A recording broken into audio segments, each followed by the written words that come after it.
제가 봤을 때 삼성전자 입장에서는 코아시가 정말 이쁜 거죠. 5나노라는 공장을 만들었는데 이게 손님이 없으면 도루묵이잖아요. 그 사무실에서 설계만 잘하는 게 아니라 영업도 잘해. 네, 영업도 잘해요. 그러니까 이 회사는 업고 다녀야죠.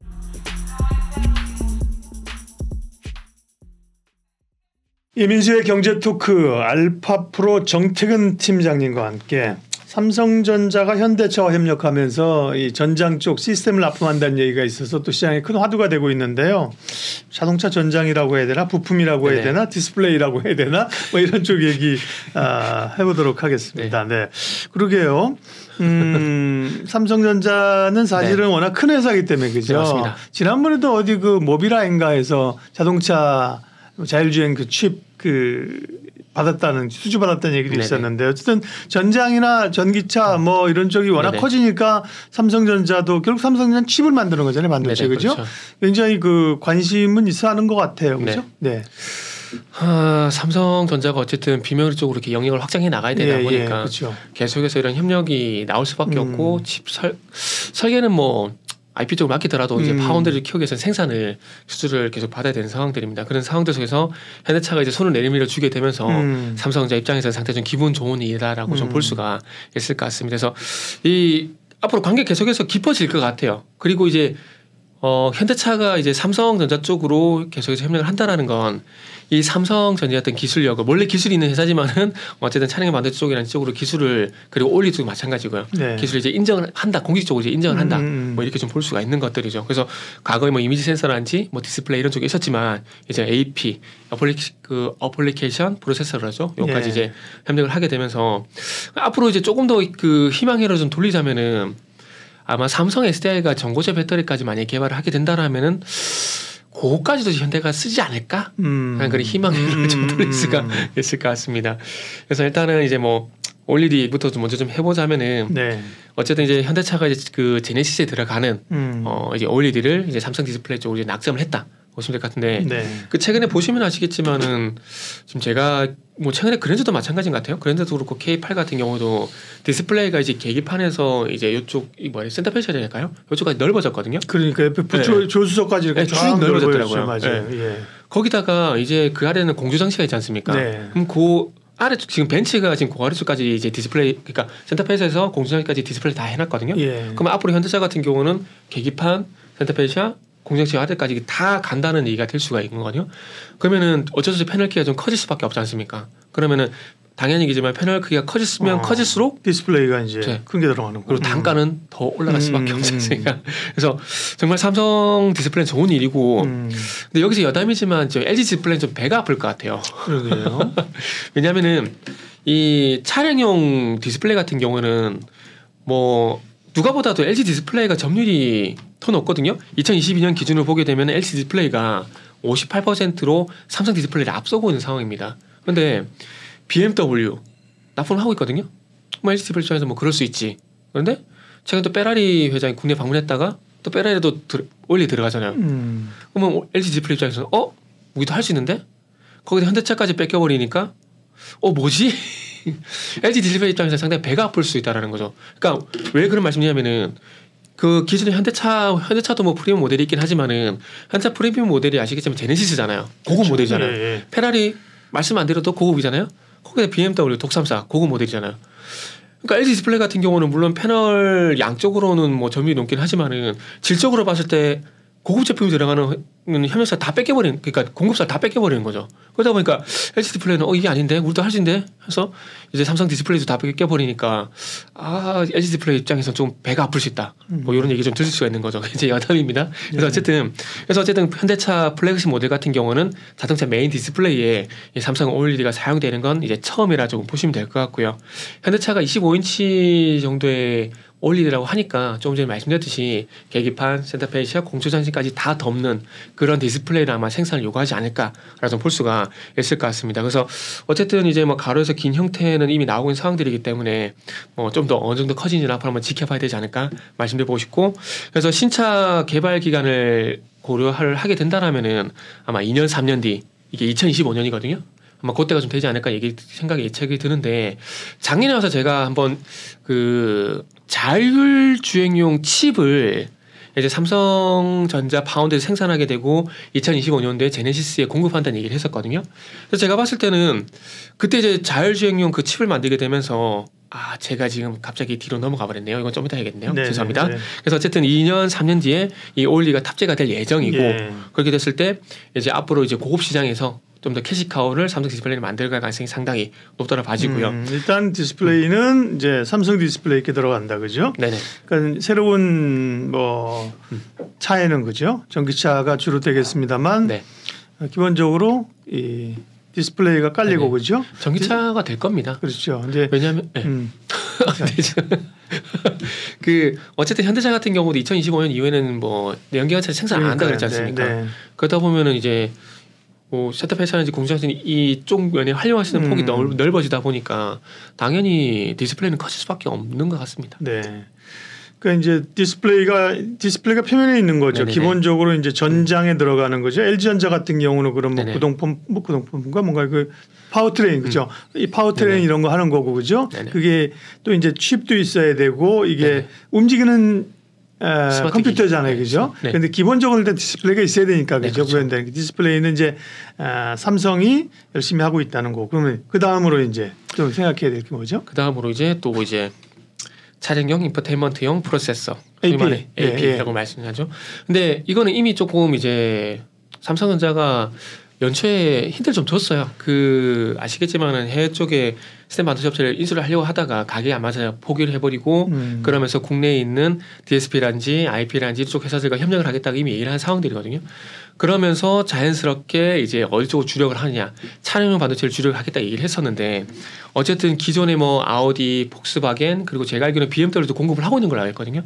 거기다가 이제 현대차까지 잡은 상황들이기 때문에 요것도 어찌 보면은 죄송하지만 LG전자가 또 배가 아플 수 있는 그런 상황이 될 수가 있는 거죠.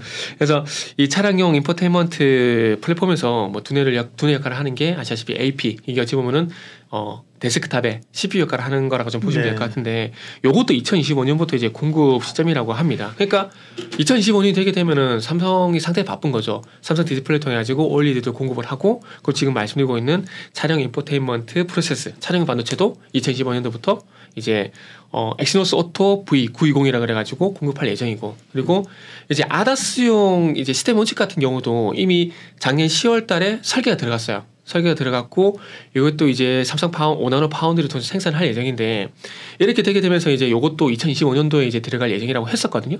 그러니까 모든 게 다 이제 2025년도에 전기차에 포커싱이 맞춰져 있다라는 거죠. 그러니까 제네시스 브랜드를 통해서 새로운 전기차를 만들게 되고 그 전기차에 들어가는 이제 뭐 차량용 OLED 이게 들어가게 되고 이제 아다스용 시스템 원칙 그러니까 반도체가 들어가겠죠. 이것도 들어가게 되고 이제 마지막으로 이제 지금 말씀드리고 있는 이 차량용 반도체 엑시노스 오토 V920이 들어갈 예정이고 그리고 조금 전에 제가 말씀드렸듯이 조금 희망 회로를 돌리자면은 삼성 SDI가 전고체 배터리를 만들게 된다라면은 요게 또 들어갈 가능성이 있다라는 거죠. 그래서 삼성 모르겠어요. 이게 2027년도에 상용화가 될지 모르겠지만 그 삼성 SDI가 2027년도에 어쨌든 전고체 배터리 양산 체제 구축 계획을 이제 만들어 놓은 상황이거든요. 네. 그래서 만약에 이제 삼성 SDI에게 어떤 계획대로 이 배터리가 만들어지게 된다라면은 또 현대차 쪽으로 납품이 될 가능성에 대한 얘기도 모락모락 나오고 있는 상황들입니다. 네. 그래서 이 현대차 같은 경우도 이제 2025년도에 전고체 배터리를 탑재한 전기차를 시범 생산할 예정이라고 합니다. 그리고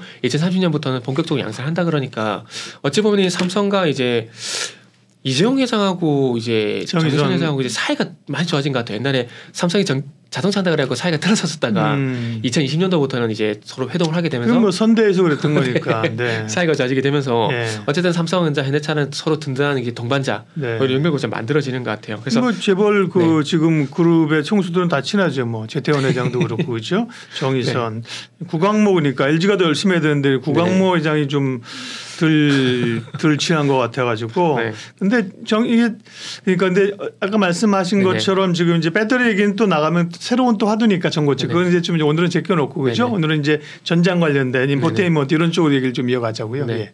그래서 제가 얘기하다 보면 자꾸 산으로 가가지고 좀 잡으셔야 돼요. 예. 그래서 어쨌든 앞으로 이제 뭐 이 차량 반도체 같은 경우는 현대차뿐만 아니라 뭐 테슬라 외에도 여러 전기 뭐 완성차라든지 전기차 업체들이 이제 차량용 반도체를 포함한 고성능 반도체를 계속 채택을 해 나갈 예정이기 때문에 이 시장은 뭐 계속 커질 수밖에 없는 상황들이죠. 그러게요. 그렇게 되다 보면 이 시장이 커지게 되면서 삼성전자 입장에서는 안정적인 납부처를 잡아야 되는 것들이고, 그리고 현대차 같은 경우는 아시겠지만 이번에 그 코로나를 거치게 되면서 공급난 이슈가 있었지 않습니까? 그렇죠. 그래서 그런 것들 앞으로 이제 그런 일이 다시는 발생하지 않기 위해서는 삼성전자라는 또 이제 납품처를 잡아가지고 반도체가 없어서 차를 못 만들었으니까. 네, 물론 이제 그거는 약간 고부가 가치는 아니고 그죠? 약간 MCU 같은 것들. 예, 그런데 그것도 없으니까 차를 못 만드는 거죠. 근데 그것도 네. 싼 쪽으로 이제 생산 기지가 있었는데 그것도 못 들어오니까 못 만든 거고 네네. 분명히 자동차들도 야 우리가 아무리 차를 열심히 만들어도 이거 부품 없으면 못 나가죠. 이거 그렇게 고부가도 아닌데 이거 없으면 안 되는 깨달았기 때문에 네네. 공급망 다양화를 하려고 할 거고요. 네네. 지금 말하는 거는 이제 굉장히 또 이제 고급화된 사양의 칩이잖아요. 그죠? 그렇죠. 네. 어쨌든 이제 현대차 같은 경우도 고급화 전략을 가져가고 있는 상황들이기 때문에, 그리고 고급화뿐만 아니라 앞으로 스마트카를 해가지고 어쨌든 이제 아까도 말씀하셨지만은 자동차 하나가 어쨌든 이제 스마트 기기화되기 때문에 거기에 들어간 반도체는 뭐 만들 수밖에 없고, 그 그리고 이 차에 이제 그 들어가는 이제 소위 말하는 소프트웨어적인 기능이겠죠. 이런 기능들도 구현하기 위해서는 하드웨어 좀 받쳐줘야 되기 때문에 뭐 고성능 반도체 시장은 계속해서 뭐 커질 수밖에 없는 부분들이고, 이 반도체를 생산하는 기업이 그게 많지가 않지 않습니까? 뭐 소위 파운드리 얘기하게 되면은 그렇죠. 예. 뭐 삼성전자, TSMC밖에 없는 상황들이잖아요. 네, 네. 그러다 보니까 이 뭐 삼성전자를 못 잡게 되면 TSMC 쉽지 않고, TSMC를 못 잡게 되면 삼성전자 쉽지 않은 그런 상황을 만들지 않기 위해서 현대차가 좀 발빠르게 나설 수밖에 없는 뭐 상황이라 좀 볼 수 있을 것 같습니다. 그래서 뭐 참고 사항 말씀드리지만은 뭐 종전에 어떤 내연 기관차 뭐 휘발유차가 됐던 뭐 그리고 디젤차 같은 경우도 탑재되는 반도체가 300개가 넘게 들어간다라고 합니다. 지금도요? 예예. 들어간다는데 예. 이게 조건부긴 하지만은 레벨 3 이상의 자율주행차가 되게 된다라면은 여기서 한 7배 정도, 한 2,000개 넘게 들어간다고 합니다. 예. 그러면은 당연히 반도체 확보는 전쟁이 될 수밖에 없는 상황들이거든요. 그렇기 때문에 어쨌든 현대차 입장에서는 이 조금 전에 말씀했지만은 그 코로나 그런 사태를 다시 한번 겪지 않기 위해서 어쨌든 안정적인 공급처를 잡을 수밖에 없는 상황이라고 말씀드리고 싶고, 그래서 요것도 어쨌든 공급 시점이 2025년이라고 합니다. 그래서 한번 참고를 해보시면 좋을 것 같고, 그리고 조금 전에 말씀드렸지만은 작년 10월 달부터 현대차 같은 경우는 아다스 구현 핵심 칩 설계가 진행 중에 있고, 어쨌든 이게 설계가 마무리가 되게 된다면은 삼성 5나노 공정에서 생산될 예정이기 때문에 앞으로 이제 현대차와 삼성전자 간의 관계는 조금 더 깊어지게 된다. 이렇게 보시면 좋지 않을까라는 말씀드릴 수 있을 것 같습니다. 그래서 어쨌든 뭐 2020년도에 뭐 이재용 회장과 정의세 회장이 사이즈가 좋아지게 되면서 이제 서로 이제 믿고 맡기는 시발점이 뭐였냐면은 이제 2021년도에 현대차 제네시스에 들어가는 이미지 센서, 요게 공급을 하게 되면서 이제 삼성전자와 현대차 같은 연결고리는 시작이 됐다라고 좀 보시면 될 것 같습니다. 그래서 어쨌든 이미지 센서부터 시작해가지고 제가 조금 앞서 나간 얘기지만은 전고체 배터리까지 이런 것들이 있기 때문에 앞으로 좋을 것 같습니다. 삼성은 어쨌든 이 둘이 좋은 관계를 맺어가게 되고 새로운 제품들을 만들게 되면은 그 아래쪽으로 낙수 효과가 분명히 기대가 되는 부분들이 있기 때문에 네. 저는 개인적으로 긍정적으로 평가한다. 이렇게 말씀드리고 싶네요. 삼성전자가 이제 현대차의 고급 모델에 들어가는 그 차량용 디스플레이, 그다음에 AP, 이거를 이제 인포테인먼트용 장비들을 납품한다는 겁니다. 그러면 삼성전자랑 현대차를 사야 되는데, 근데 이 이슈 때문에 그죠? 이 주가가 안 움직이는 거예요, 그죠? 왜냐하면 삼성전자는 이런 걸 하지만 뭐 현대차하고 협력한다고 해서 주가가 하루에 뭐 3~4% 오를 수는 아니고 그죠? 워낙 크고, 현대차도 뭐 삼성전자라는 요새 조금 흐름이 안 좋죠. 그 확실한 물건을 만들어줄 때를 찾고 협력하는 건 좋지만 뭐 이것 때문에 현대차가 또 급등할 각은 아니고, 오히려 자동차는 요즘 뭐 미국에서 돈 안 사고 뭐 기아 이슈라든가 몇 가지에서 오히려 많이 눌려 있는 상황이어서 투자자 입장에서 이런 게 나오면 그럼 어쨌든 IT 부품지 쪽을 좀 봐야 되는 거잖아요. 그렇죠. 큰 맥락에서 보게 된다라면은 저는 개인적으로 메모리 쪽 같은 경우는 하이닉스 낙수효과 기대적으로 봤으면 좋겠습니다. HBM DRAM이라든지 DDR5 쪽 같은 경우는 SK 하이닉스 쪽으로 좀 보시면 좋을 것 같고, 이제 삼성 쪽으로 봐야 될 부분은 이제 이런 거죠. 전력 반도체, 그리고 차량용 반도체, 이런 것들 같은 경우는 어쨌든 삼성전자 쪽으로 보는 게 저는 맞다라고 좀 봐집니다. 그러다 보니까 전력 반도체를 보게 되면 어떤 종목을 봐야 되는지, 차량용 반도체를 보게 되면 어떤 종목을 봐야 되는지 일단 먼저 말씀드릴 건데, 차량용 반도체 같은 경우는 좀 전에 말씀했던 엑시노스 오토 요 관련돼서는 저는 개인적으로 계속해서 이 코아시아라는 종목을 말씀을 좀 드리고 지난번에 있어요. 효자. 네네. 네, 삼성전자가 업고 다녀야 된다는 예잖아요, 그죠? 네. 코아시아. 근데 지금 그거 외에 또 새로운 종목 좀 말씀드리고 싶은데 네. 이게 또 안 보이더라고요. 아니에요, 예, 좋아요. 네, 그래서 저 기억하고 있어요, 코아시아. 네. 네. 그러고 나서 그때 주가 좀 많이 가서 정말 다행인데. 맞아요.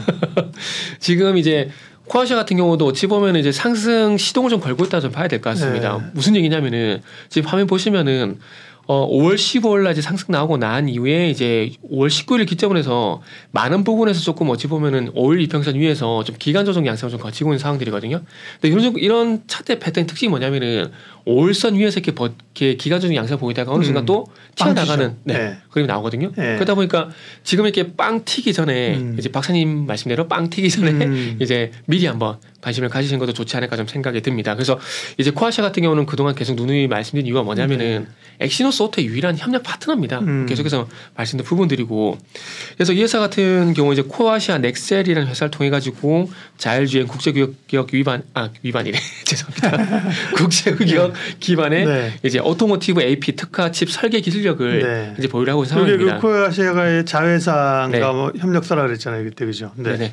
그래서 넥셀이라는 회사가 넥셀은 코아시아 오늘 왜 이러죠? 코아시아 넥셀이라는 회사 덕분에 정말 코아시아는 정말 기분 좋게 삼성전자의 길을 좀 더 끈끈하게 맺어갈 수 있는 그런 부분들이 있는 거죠. 그리고 자회사 코아시아 셈이라는 회사가 있는데 이 회사 같은 경우는 스템 반도체 파운드리 DSP 전문을 하는데 2020년도 4월 달에 삼성전자 파운드리 DSP로 등록이 됐습니다. 그리고 아까 제가 방송 초반에 말씀드렸듯이 M&A 쪽보다는 국내 IP라든지 DSP 쪽과 이제 협력을 강화를 하게 되면서 이제 육성하는 쪽으로 한다고 말씀드렸는데 그런 쪽으로 보게 되면 어떤 그 코아시아가 이제 수혜가 되는 부분들이죠. 그래서 앞으로 자회사인 코아시아 넥셀 그리고 코아시아 세미를 존중을 해야 된다 말씀드리고 싶고요. 그리고 이 코아시아 세미 같은 경우는 그 삼성전자뿐만 아니라 영국의 반도체 설계 자산 기업 삼성전자도 인수 한번 하려고 노리셨죠?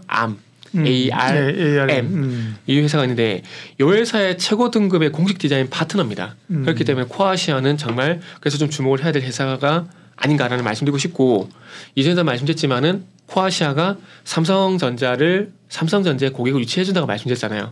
그게 이제 일본 쪽에 스쿠오야 루토라는 회사, 원래는 TSMC 고객사인데 삼성전자하고도 유치를 해줬고, 그리고 미국의 또 암바렐라 AI 반도체 회사인데 이 회사 같은 경우도 또 이제 삼성전자 원하나 파운드 쪽으로 고객 유치도 해주고, 그러니까 제가 봤을 때 삼성전자 입장에서는 코아시아가 정말 이쁜 거죠. 5나노라는 공장을 만들었는데 이게 손님이 없으면 도루묵이잖아요. 그런데 이 코아시아라는 이제 알바는 좀 그렇네. 직원이 죄송합니다. 코아시아는 직원이 그 사무실에서 설계만 잘하는 게 아니라 영업도 잘해. 네, 영업도 잘해요. 그러니까 이 회사는 업고 다녀죠. 그래서 리더도 계속 업고 다니는 말씀을 드리는 거죠.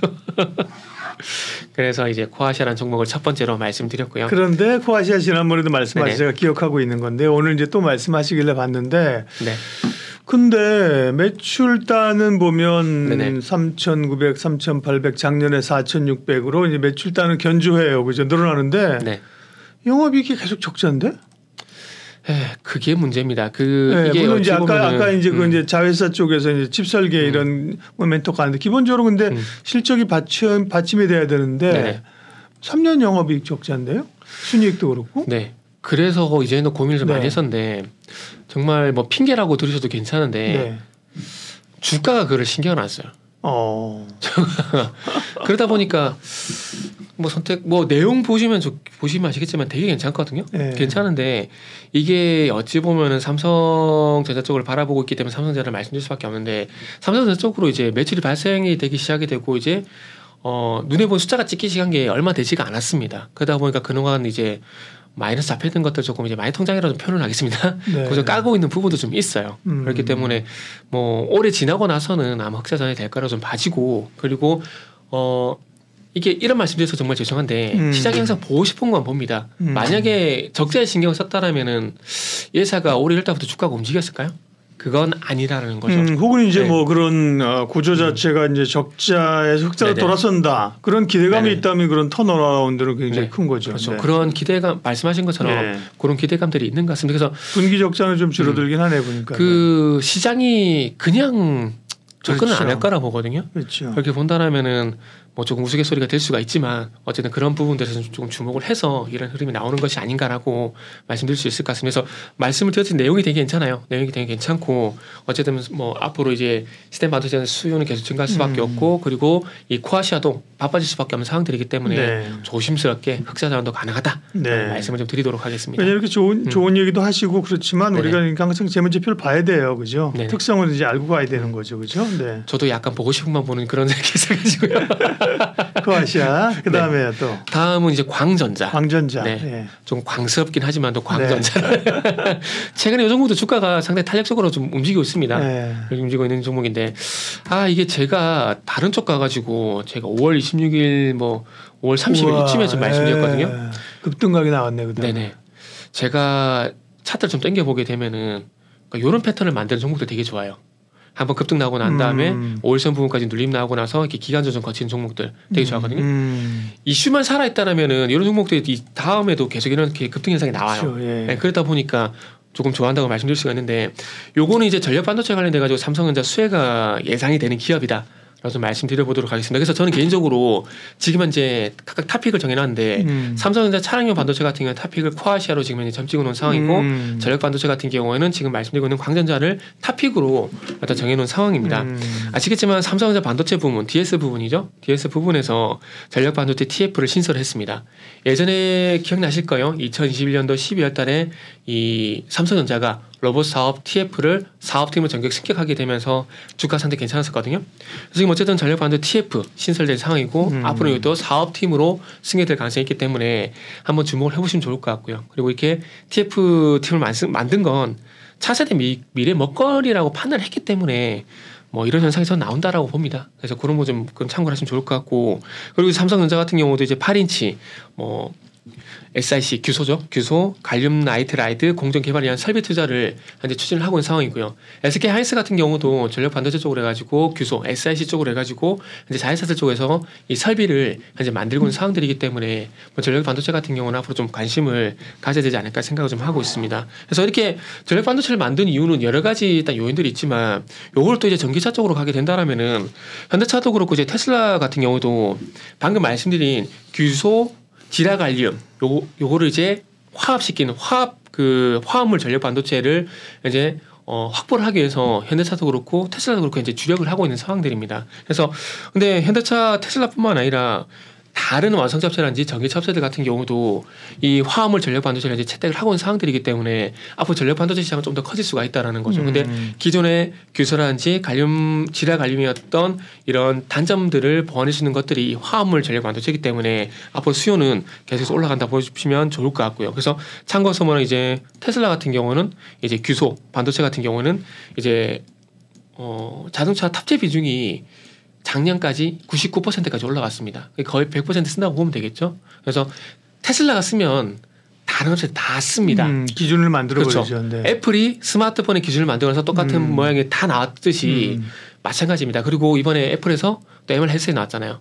그게 또 기준이 될 가능성이 저는 상당히 높다고 봐집니다. 이거 뭐 다음에 기회가 되면 말씀드리겠지만 저는 개인적으로 이번에 MR 헤드셋 같은 경우는 이 밴드가 좀 애라긴 한데 저는 개인적으로 요 글라스만 보게 되면 되게 잘 만들었다고 판단했거든요. 글래스 화상이 장난 아니래요. 네, 장난 아닙니다. 마이크로 LED 있었는데요. 네. 그게 이번에 소니께 들어갔거든요. 그렇다면서요. 근데 이게 이번에 연구 개발이 만료가 되게 되면 다음에 LG 디스플레이가 들어갑니다. 왜냐하면은 애플은 경쟁사한테 수주 안 줘요. 이번에 어쩔 수 없이 소니를 줬는데 소니도 MR 헤드셋을 만들지 않습니까? 그러면은 소니 쪽으로 발주를 주게 되면은 기술 유출 문제. 애플이 그게 되게 민감하거든요. 그러다 보니까 애플이 삼성 파운드 쪽으로 수주를 안 주는 게 발주하는 게 그런 맥락으로 보시면 될 것 같아요. 뭐 이게 좀 세월인데 어쨌든 그래서 어쨌든 이런 뭐 테슬라가 하게 되면은 그게 기준이 되기 때문에 이 화합물 전력 반도체 수요는 앞으로 계속 증가할 가능성이 높다 이렇게 보시면 될 것 같고요. 그래서 광전자 같은 경우는 6인치 팹 기반의 전기차 같은 년 스마트 기기라고 하겠습니다. 스마트 기기 들어가는 트렌치 SiC 상용화를 이제 추진을 하고 있기 때문에 전력 반도체 관련돼 가지고 광전자를 좀 보셨으면 좋겠다는 말씀드리고 싶고 과거에는 1200V급의 트렌치형 SiC 모스펫 소자 개발 국세까지도 수행을 했기 때문에 이 전력 반도체 관련돼 가지고는 저는 개인적으로 최근에 주목하고 있는 기업은 광전자다. 물론 뭐 KC라든지 한국전자 홀딩스 같은 기업도 있습니다. 그런데 요거는 성향에 따른 겁니다. 성향에 따른 차이다. 말씀드릴게요. 중국집 가서 뭐 짬뽕 먹을까 짜장 먹을까 그런 고민할 수 있는 거지 않습니까? 그렇기 때문에 전력 반도체 관련돼 가지고는 광전자 주목을 하고 있다. 이렇게 말씀드리도록 하겠습니다. 예, 코아시아, 광전자. 네, 코아시아는 삼성전자의 죄송합니다. 차량용 반도체 쪽에 정태근 팀장님의 삼성전자 전력 반도체. 광전자는 네. 광전자는 전력 반도체. 방금 코아시아는 제가 잘못했어요. 네, 코아시아는 차량용 반도체 탑이고 네. 찜하고 있고 광전자는 전력 반도체 쪽으로 네. 보고 있다고요. 네, 한 기업이 더 있습니다. 나머지는 힘스입니다. 힘스, 야스, 원스 이 스 브라더스들이 좀 있잖아요, 그죠? 네. 헷갈려. 힘스, 네. 야스 뭐 이게 힘스는 뭐 하는 회사예요? 힘스는 이제 OLED 네. 관련 기업이라고 보시면 될 것 같은데, 요건 차트 잠시만 보시면은 네. 요건 제가 광전자 같은 경우에 이제 상승 나오고 나면 눌림 나오면은 제가 이제 관심을 가진다고 말씀드렸지 않습니까? 여기 보시면은 이제 요런 구간들 관심 가진다고 말씀드렸잖아요. 근데 힘스가 저 개인적으로는 그런 구간을 만들고 있다라고 봅니다. 그래서 힘스가 이제 날짜를 보게 되면은 이제 5월 30일 날 상한가가 나오고 난 다음에 기간 조정 거치고 있거든요. 근데 이 OLED 관련돼 가지고 이슈가 아직 죽은 게 아닙니다. 만약 이 OLED 이슈가 끝났다라면은 여기서 이러다가 그냥 주가가 흘러내리겠지만은 OLED 이슈가 그대로 남아 있는 상황들이기 때문에 저는 계속 봐야 된다고 생각이 들고, 이 힘스가 5월 30일 이렇게 상한가 갔다라는 것들은 시장에서 탑픽으로 저는 결정을 했다라고 봅니다. 제가 항상 제가 지난 방송에도 말씀했지만은 시장의 탑픽은 누가 결정한다고요? 시장이 결정한다. 그렇기 때문에 그러니까. 힘스를 이렇게 보고 있다고 말씀드리고 싶고요. 이 회사 같은 경우는 주력 제품이 이제 OLED 마스크 인장계라고 보시면 될 것 같습니다. 네. 그래서 요거는 OLED 패널 제조 공정에서 유기재료 증착 수율을 결정하는 기기이기 때문에 상당히 중요한 기계라고 보시면 될 것 같아요. 그러다 보니까 삼성 디스플레이 쪽으로 독점적으로 공급을 하고 있는 상황이고, 그리고 글로벌 점유율도 1위 이렇게 좀 보시면 될 것 같습니다. 그래서 어쨌든 앞으로 OLED 관련돼 가지고 이제 삼성 디스플레이 쪽으로 이제 납품하는 기업들이 계속해서 나올 겁니다. 그래서 그 기업들 주가가 강하게 반응을 한다라면은 계속 리스트업을 하시라는 말씀드리고 싶고, 오늘은 이 삼성 디스플레이 OLED와 관련돼 가지고 힘스라는 기업을 저는 말씀드리도록 하겠습니다. 그래서 오늘 OLED 그리고 전기차 쪽 반도체 관련돼 가지고 OLED 반도체 해가지고 이제 코아시아, 광전자 그리고 힘스 이렇게 세 개 말씀드리겠습니다. 아, 좋습니다. 네, 삼성전자와 현대차의 협력, 자동차 인포테인먼트 협력인데, 삼성전자, 현대차 얘기하면 재미가 없죠. 결국 이제 IT 쪽에. 근데 IT 쪽은 또 이게 지금 말씀하신 기업들이 꼭 요거만 국한되는 게 아니라, 그죠? 다양하게 얘기가 나오기 때문에. 왜냐하면 뭐 요 얘기 때문에 올랐다면 그 전에 오른 건 뭐야, 그죠? 그러니까 이 기본적인 여러 자율주행이라든지 뭐 전력 반도체 뭐 이런 쪽에서 굉장히 관심이 있습니다. 코아시아 다시 한번 찜하고요. 광전자, 힘스까지 세 종목 오늘 내 마음속에 내 마음속에 빅3입니다. 픽3 하도록 하겠습니다. 네, 알파프로 정태근 팀장님 함께해 주셨습니다. 고맙습니다. 네, 감사합니다.